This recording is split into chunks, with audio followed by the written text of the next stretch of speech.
Agora que entrou todo mundo gravando. No início da década de 90, a hidráulica passou a ser a fonte de energética, passou a ser a fonte de geração de energia elétrica mais consumida no país. Há décadas, as usinas hidrelétricas têm dominado as estratégias de geração de eletricidade no país. Uma das justificativas para a construção delas é de que elas geram energia limpa, que não polui o ambiente. Isso é verdade. E também sempre vai ficar lá, não importa a hora do dia, não tem variação. Contudo, em todo o processo de construção, muitas pessoas são desalojadas de suas residências para dar espaço à usina, além dos impactos causados à natureza, como flora, fauna, rios, etc.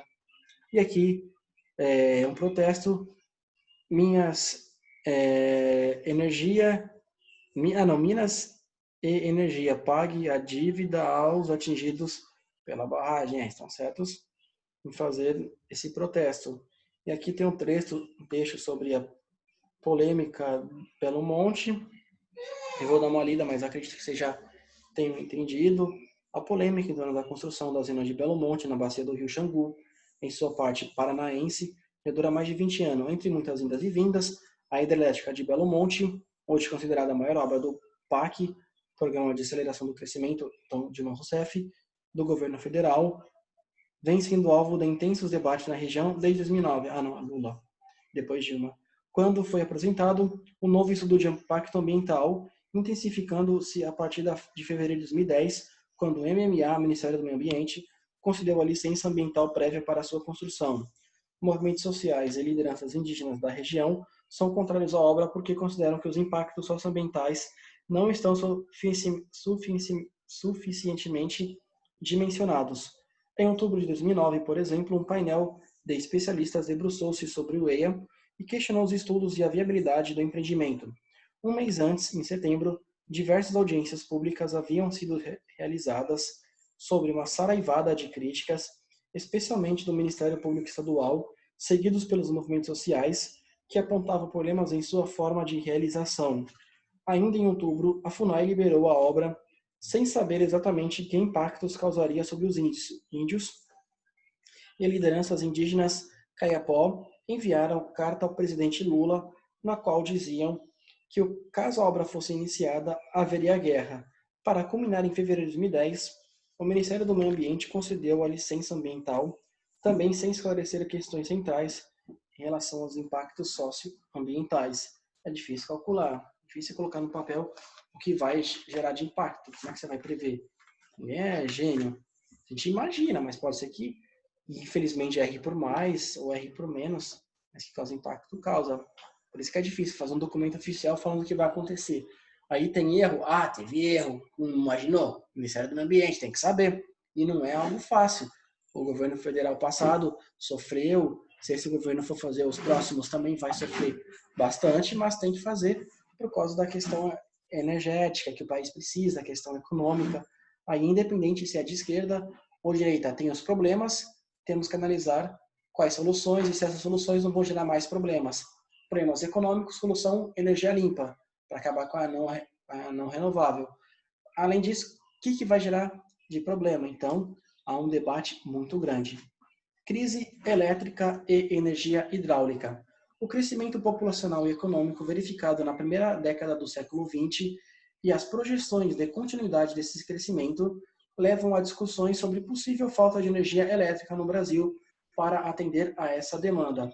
Para evitar a falta de energia, algumas ações são necessárias.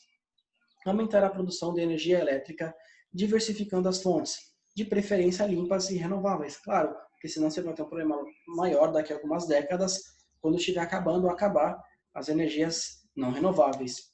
Intensificar a integração do Sistema Nacional de Redes de Transmissão de Energia, que une quase todas as usinas hidrelétricas. Aqui vai um gasto muito grande. Quem vai pagar? Vai ser cobrado, o governo tem esse dinheiro. Nesse sistema integrado, se alguma usina apresentar problemas de transmissão, outra poderá, por algum tempo, cobri-la, evitando uma eventual falta de energia. O sistema elétrico integrado, em que ocorre a maior demanda, é do setor sudeste, sul, centro-oeste, que é onde fica a maior parte das pessoas, principal economia e etc., onde o país pulsa, digamos assim, o coração. Mas não importa que a pessoa mora no norte e nordeste, ela também tem uma casa, depende da energia.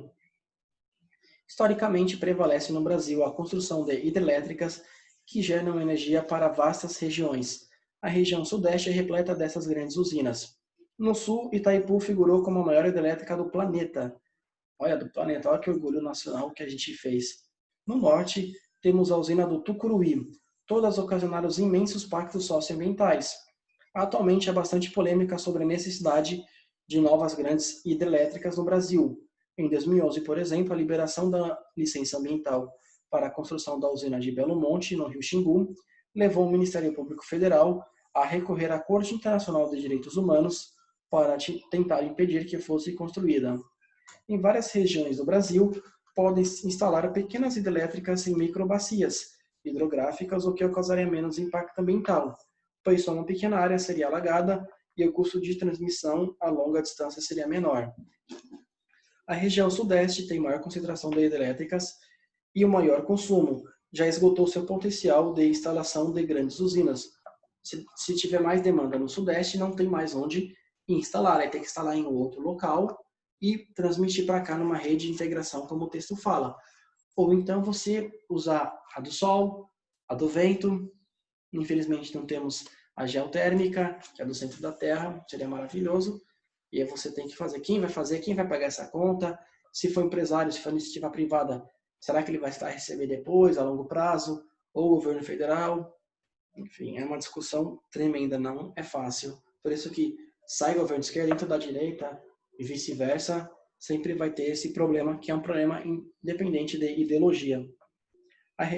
No Nordeste, a quase totalidade das usinas será instalada no Rio São Francisco e a água de seus lagos artificiais, além de ser utilizada em projetos de irrigação, também é usada para abastecimento da população, o turismo, o lazer, a pesca, atividades esportivas e navegação. A região sul tem seu potencial hidráulico bastante aproveitado, mas apresenta forte concentração das termoelétricas. Sul, Rio Grande do Sul, Paraná e Santa Catarina ainda usa carvão, mas não muda porque é difícil mudar. Vai mudar para qual, sendo que o carvão ainda é mais barato. Virando a página, por gentileza, 462, região norte, outros problemas. Olha o Brasil como é gigante, como se governa por regiões, basicamente, ainda cada estado tem seus problemas. É difícil, uma coisa é Suíça, que é rica, pequena, Noruega, Itália, Espanha, Portugal, aí é mais fácil. Se você tem recursos ali, já era, acabou, não fica nunca mais com esse problema. Agora o Brasil é o único governo para imensos locais. Na região norte, totalmente localizada na Amazônia Legal brasileira, a implantação de grandes projetos de mineração na década de 70 determinou a construção de usinas, como a de Balbina e a imensa Tucuruí. Atualmente, além da usina de Belo Monte, outros projetos de construção de hidrelétricas na Amazônia suscitam diversas polêmicas de ordem social e ambiental pelos seguintes motivos. É necessária uma grande área de alagamento para a geração de energia elétrica por causa da baixa declividade do relevo? Ou seja, já é baixa. Precisa você alagar para fazer isso? Será que ele já não é alagado o suficiente? Áreas alagadas seriam muito grandes em relação à quantidade de energia gerada. Vai fazer algo imenso que vai produzir isso de energia, mas o consumo será isso. E essa diferença vai ser jogada fora? Talvez se você faz lá e você atende primeiramente aqui, faz um sistema com que a sobra vá para o sudeste e para o sul, seria show de bola. Porque aí você mata dois coelhos numa paulada só. Ó, eu fiz aqui, vai atender essa região, a sobra vai atender a outra, e aí, progressivamente, passo a passo, lá no sul, vamos acabar com a termoelétrica, e o aumento da população no sudeste vai sendo compensado por essa daqui na Amazônia, por exemplo. Mas se de fato faz só para lá, produz isso, para consumir isso, e essa diferença. As descaracterizações de áreas protegidas por lei das unidades de conservação e terras indígenas. O número de habitantes em indústrias não justificam obras de tal magnitude, exatamente, é produzir mais energia do que o necessário. A possibilidade de buscar fontes alternativas na região de energia para atender essa região. Sim, é fácil falar, pega do sol, pega do vento, mas quem paga a conta? O governo tem dinheiro? O empresário tem dinheiro, mas ele vai aceitar? Se fosse fácil, alguém já teria feito. Se fosse fácil para o empresário construir, fazer, recuperar, lógico que tinha feito. Ninguém é trouxa. Se ninguém vai ver uma oportunidade de ouro, puta, é baratinho, fácil fazer, e vou ganhar dinheiro rápido e fácil. Ah, não vou fazer porque eu sou ruim. Não, ninguém é burro. Se tem uma oportunidade de ouro, ninguém fez, porque não é fácil assim fazer. Então, se fácil, algum empresário teria feito, visando lucro pessoal. E aí, temos um gráfico. Potencial hidrelétrico segundo bacias hidrográficas.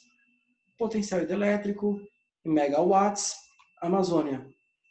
Total, 89.000 megawatts, em operação 1.000. Tocantins, 26, 11, metade. Atlântico Norte e Nordeste, 2.269 e 320. São Francisco, 25.000 megawatts, usado 10. Atlântico Leste, 14, usado 4. Paraná, 61, usado 40.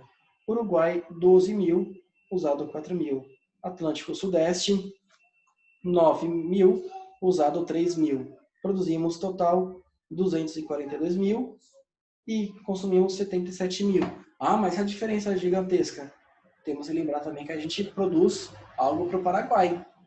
A Itaipu também vai lá para o Paraguai. Então, por isso que não é bem assim essa conta. E também não tem um sistema todo interligado, onde falta um, repõe aqui, repõe ali, acolá e etc. Pois assim, seria bem mais fácil, não teremos esse problema sendo debatido. E aqui a imagem Tucuruí, no Pará. Realmente é uma obra gigantesca, é muito bonita de se olhar, mas tem todos esses problemas ambientais. E caiu um parte. Página 463. Energia nuclear brasileira. Mesmo envolvendo uma grande polêmica mundial, o domínio da tecnologia de enriquecimento de urânio é altamente estratégico, pois permite crescente desenvolvimento tecnológico e o ingresso a uma rede de poder internacional. O debate é porque você enriquece urânio para fazer energia, mas também pode enriquecer urânio para fazer uma arma nuclear, para fazer bomba, arma de destruição em massa. Então, não é bem assim. Se todo mundo for fazer, aí um guerreia com o outro por causa de divisão ideológica, religiosa. Ah, bomba, puf, morre, já era. Então, tem que ter um debate, né? Bem assim. Em 2006, foi inaugurada pelas Indústrias Nucleares no Brasil, INB, a primeira fábrica de enriquecimento de urânio em Resende, no Rio de Janeiro. A INB é responsável pelo fornecimento de combustível nuclear às usinas. As usinas nucleares que constituem a Central Nuclear Álvaro Alberto também foram construídas no Rio de Janeiro, em uma praia no município de Angra dos Reis. Segundo a Eletronuclear, empresa responsável pelas usinas, sua localização foi definida em razão da proximidade das cidades de São Paulo, Rio de Janeiro e Belo Horizonte, os três maiores centros consumidores do país, para evitar grandes perdas na transmissão de energia. Ou seja, como vai ter que distribuir para as três, se eu ficar muito para cá, talvez meu custo aumente por jogar para São Paulo, ou para cá, para o Rio, Belo Horizonte. Então, uma localização estratégica. Outro fator é a proximidade de lugares com água em abundância, pois as usinas são refrigeradas à água. E eu também não colocou no texto, mas eu acho que se der BO, o prejuízo talvez seja menor do que você colocar perto de uma grande capital. Você tem matas, enfim.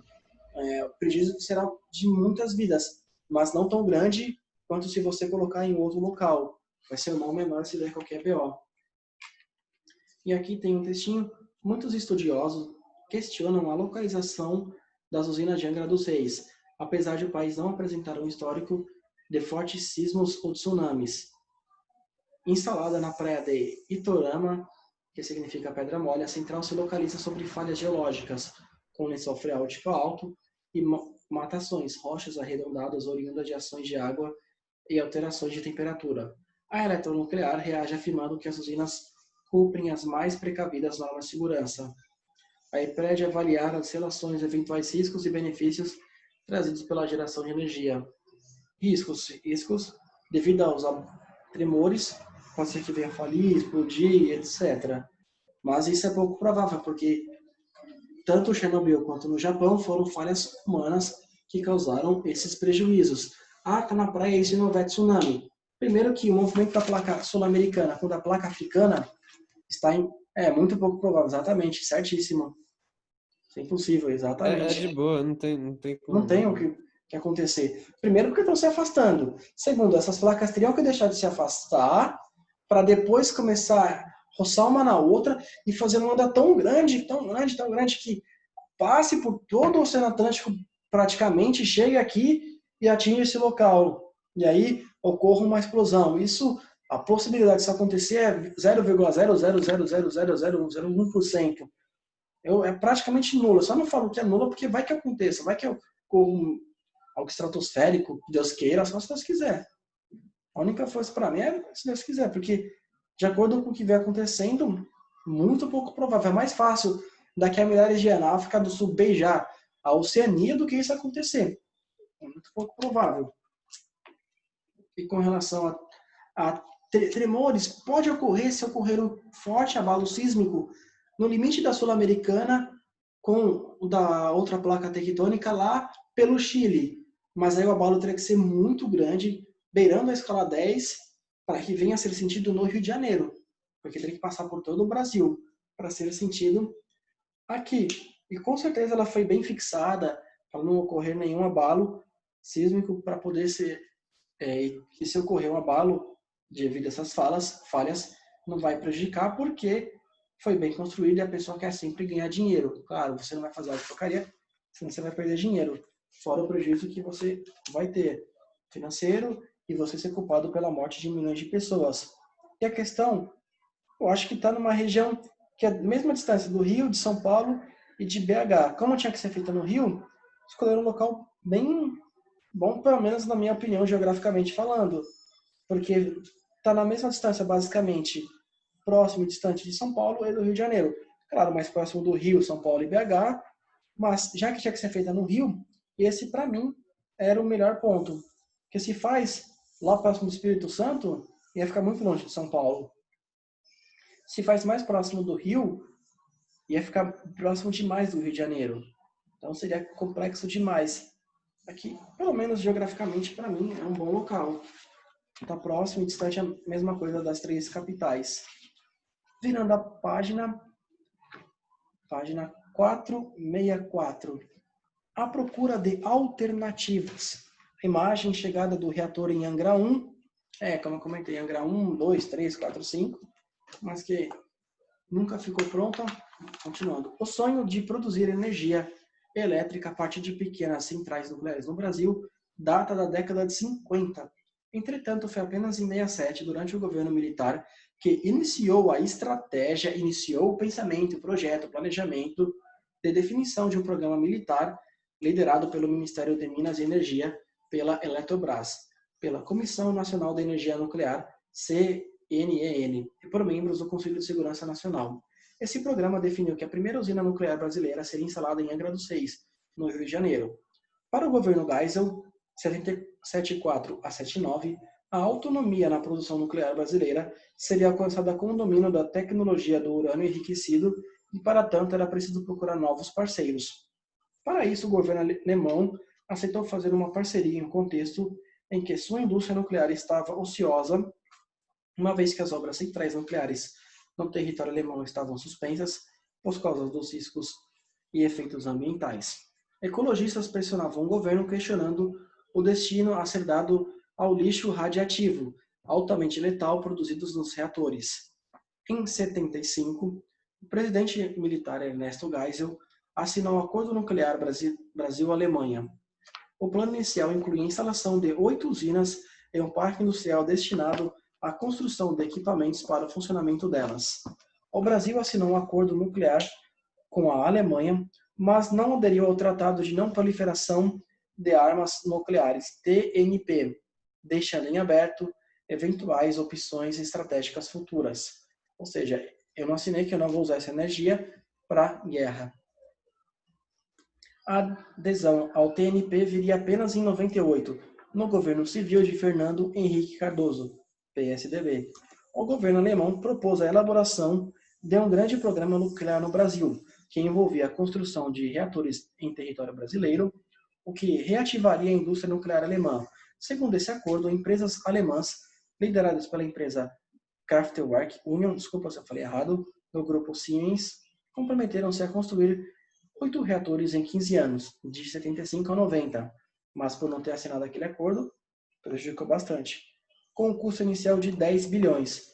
Os principais argumentos do governo militar brasileiro à época para a instalação da usina nuclear no Brasil foram os seguintes: o esgotamento da capacidade de geração de energia hidrelétrica, a aquisição da autonomia na construção de usinas termonucleares, ponto estratégico nas relações internacionais, para o Brasil deixar de ser um anão diplomático e ter uma respeitabilidade, digamos assim, internacionalmente falando. A declaração do governo, no início dos anos 70, de não ser mais autossuficiente na produção de petróleo.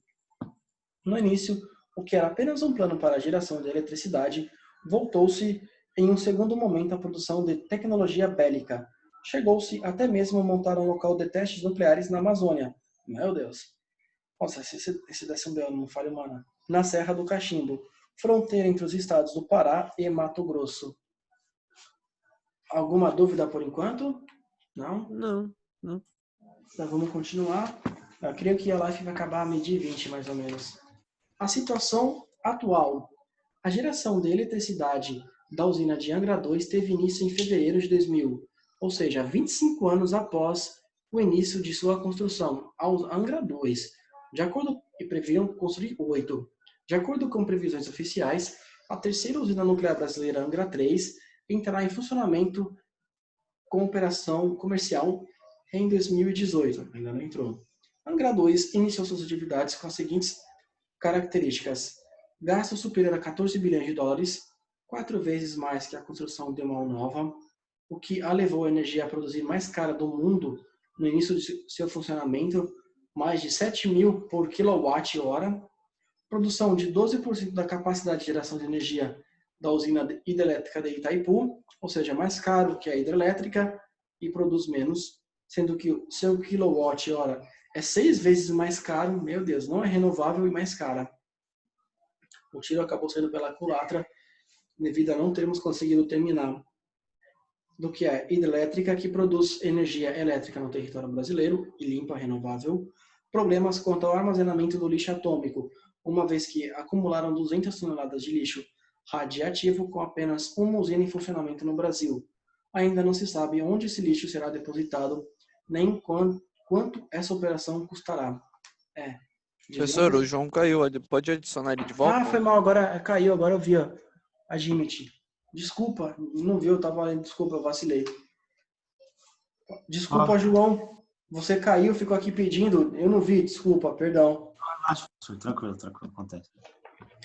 Urânio no território brasileiro. São poucos países com grandes reservas de urânio. O Brasil é o dono da sexta maior reserva, embora as jazidas brasileiras não representem grandes quantidades em relação aos maiores produtores mundiais. Urânio é encontrado em 5 estados da federação: Bahia, Ceará, Minas Gerais, Goiás e Santa Catarina. Deve-se ressaltar, no entanto, que apenas 25% do país é monitorado. Ou seja, a gente é o sexto, não tem a mesma quantidade dos 5 primeiros. Dentre essa quantidade, apenas um quarto é mapeado. E diante disso, pesquisadores brasileiros afirmam que o potencial é bem maior. Falta mapear e falta tirar, e como que vai tirar? E custos, por exemplo. Um estudo do Instituto de Pesquisas de Energias Nucleares, IPEM, apresentado em 2012, estima que o Brasil pode vir a ter a segunda maior reserva mundial de urânio. Como a gente só sabe de 25, será que o que tem é 75% mesmo? Será que a gente descobriu só 1%, 10%, 15%, e é muito mais? E aí a gente fica entre os maiores, os países que mais têm urânio, ainda mais que a gente não, como é que fala, explora, os outros estão consumindo seu urânio, estão consumindo. Uma hora vai acabar. Aí pode ser que a gente entre na jogada, algum acordo. Aí você vem, explora, mas tem que ver quanto que eu fico, quanto que você fica. De repente o Brasil pode ser que consiga um bom acordo. Alguém de fora vem, explora, uma parte eles levam, uma parte a gente leva, eles levam porque eles fizeram toda a operação, deram um jeito no lixo, protegeram bonitinho, certinho, fizeram, gastaram, e a gente, por ser o dono da terra, pode ser que a gente, lá na frente de algumas décadas, ganhe com isso. Ainda que seja necessário um alto grau de pesquisas, intercâmbios e desenvolvimento tecnológico, a produção nuclear no Brasil ainda constitui uma pequena na rede territorial de densidade técnica, pois une pouquíssimos pontos e atinge uma parcela ínfima da população. Com o Angra 3, o complexo fornecerá cerca de 80% da energia consumida no estado do Rio de Janeiro, mas continuará gerando apenas 3% da energia consumida no país, graças às hidroelétricas que a gente tem, e não termo, senão seria energia cara e não barata, mas não renovável. Aqui uma imagem. IBAMA concede licença ambiental para Angra 3. O símbolo do urânio, perto de árvores e as árvores preocupadas. É motivo de preocupação, sem dúvida. Se der qualquer BO, um prejuízo, milhões de vidas e impactos ambientais catastróficos, inimagináveis. Virando a página, faltam 10 minutinhos. Dá para eu começar a ler Petróleo e Gás no Brasil e depois na próxima aula continuo daqui da página 461. Tem criatividade? Não, acho que atividade só depois, mais para frente talvez. Então, quando for a atividade eu deixo uma aulinha para fazer. A atividade só na página 474. Beleza, quando eu chegar pode ficar cegado que eu deixo uma aula só para fazer atividade e depois corrijo junto. Petróleo e Gás no Brasil. Criada na década de 50, a Petrobras, Petróleo Brasil S.A., é a empresa responsável pelas operações de petróleo e gás no Brasil. No entanto, as primeiras sondagens do subsolo brasileiro à procura de petróleo ocorreram muito antes disso, em 1882. Contudo, até o final da década de 30, os resultados foram desestimulantes. O governo do então presidente da República, Getúlio Vargas, 30 a 45, procurava implantar no país uma política de industrialização e, para isso, a autonomia do petróleo colocava-se como um fator altamente estratégico, já que as atividades urbano-industriais apontavam para um franco desenvolvimento. A pouca tecnologia que o Brasil dispunha de intensificar a busca de petróleo e de desenvolver melhores métodos de produção e de seus derivados. As grandes empresas internacionais de petróleos não se interessavam a descoberta de petróleo em território brasileiro, e sim que continuássemos dependentes de suas produções. Para que a gente vai tirar petróleo no Brasil se eles podem comprar da gente? Comprando gasolina, querosene, óleo diesel, lubrificantes para abastecer as incipientes indústrias e alguns meios de transportes. Era de interesse dessas empresas apenas conhecer o potencial de petróleo armazenado no subsolo do território brasileiro, dado que poderia ter aproveitamento no futuro. Eu tenho bastante, continua comprando. Lá na frente, quando acabar o meu, aí eu vou explorar o teu. O petróleo passou a ser assunto de segurança nacional para o Brasil e fundamental para o desenvolvimento econômico do país. Em 1938, o governo federal criou o Conselho Nacional do Petróleo, órgão diretamente subordinado ao presidente da República. Com o CNP, as buscas se intensificaram e, em 1939, foi encontrada a primeira petrolífera no Brasil, no município de Lobato, na Bahia. Internamente, o debate se acalorou. Com o fim do Estado Novo, em 1945, as políticas de industrialização brasileira foram alteradas. Em 1946, uma nova Constituição foi colocada em vigor, na qual havia permissão e favorecimento da participação do capital estrangeiro na exploração do subsolo do território brasileiro. Aqui a imagem do primeiro poço produtor de petróleo no Brasil, na Bahia. Presidente Getúlio Vargas, no discurso no Rio de Janeiro, em 1938. O petróleo passou a ser assunto presidencial, sim, já que como ninguém queria explorar, ninguém de fora, só tinha o Brasil. Ou o Brasil fazia isso como empresa estatal, ou ninguém ia fazer, e a gente ia ficar dependente ainda deles. Por isso que a Petrobras foi criada. Alguma dúvida por enquanto? Não? Deixa eu tirar. Meu celular? O que aconteceu? Beleza. Obrigado, Enzo. Você é muito gentil. Continuando. 5 minutinhos. Não? Deixa eu ver se dá tempo de continuar. Eu quero carrinho. A nacionalização do petróleo e a criação da Petrobras. A partir de 1946, crescente participação estratégica levou a uma intensa discussão política no âmbito nacional. Grupos civis e militares se dividiam e polarizavam as opiniões sobre a participação de capital estrangeiro ou nacionalização do petróleo. Vêm as empresas de fora, não querem vir, mas vai ter concorrência, enfim, mas não querem fazer. Em 51, Getúlio Vargas voltou à presidência da República, ficando até 54. Em 53, sancionou a Lei 2004, que instituiu o monopólio da União sobre as atividades integrantes da indústria do petróleo e criou a empresa estatal responsável pela execução do monopólio. Ou seja, hoje só a Petrobras pode tirar o petróleo e explorar para vender, nenhuma outra empresa pode. Mas é porque no passado ninguém quis, agora querer é fácil, né? Não é bem assim. O aumento das indústrias dos automóveis corroborou para essa impressão e em 63, no governo do presidente João Goulart, o monopólio estatal passou a controlar toda a importação do petróleo bruto. Portanto, o petróleo e seus derivados se tornaram base energética do desenvolvimento do Brasil e esteve longo período sob controle do Estado. Só vou ler esse último texto e deixar para a próxima aula a situação atual. Quebra do monopólio estatal do petróleo e criação da Agência Nacional do Petróleo. No dia 6 de agosto de 97, o governo brasileiro, na época do Fernando Henrique PSDB, sancionou a lei que permite a entrada da iniciativa privada no setor petrolífero. Pode vir empresa de fora, agora, né, que é fácil. Dessa forma, a Petrobras manteve a propriedade das agidas, porém deixou de ter um monopólio nos seguintes segmentos: pesquisa, lavra, produção, refino, importação, exportação e transporte do petróleo. Para promover a regulamentação e fiscalização, a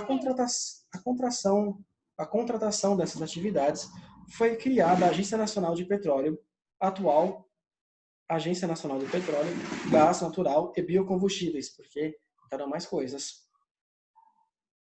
A criação da ANP foi um ato político que quebrou o monopólio estatal sobre as atividades ligadas ao petróleo no território brasileiro, ou seja, descentralizou as atividades ligadas ao petróleo. Fizeram isso para aumentar a concorrência e a gente sabe, aumentando sempre a concorrência, naturalmente ou o preço cai e ou a qualidade melhora, porque talvez a empresa de fora tenha uma tecnologia que a gente não tenha, consegue produzir mais barata e aí passar mais barato para o consumidor. E aí seria um ganho imenso em toda a produção nacional. Alguém tem alguma dúvida por enquanto? Não. Não? Beleza. Professor. Não? Deu para entender a questão das energia, termoelétrica? Beleza. Se tiver alguma dúvida, pode perguntar, pode falar, pode me mandar pelo WhatsApp, pode mandar por e-mail, Facebook, como for melhor para vocês. Eu vou deixar para continuar semana que vem a situação atual. Beleza? Então, por hoje eu vou encerrando por aqui. Eu agradeço a participação de todos. Tchau, tchau. Dá tchau para os alunos aqui, dá tchau pro pessoal. Dá tchau. Bem educado. Obrigado, galera. Tchau, tchau. Tchau, professor. Até mais. Até amanhã.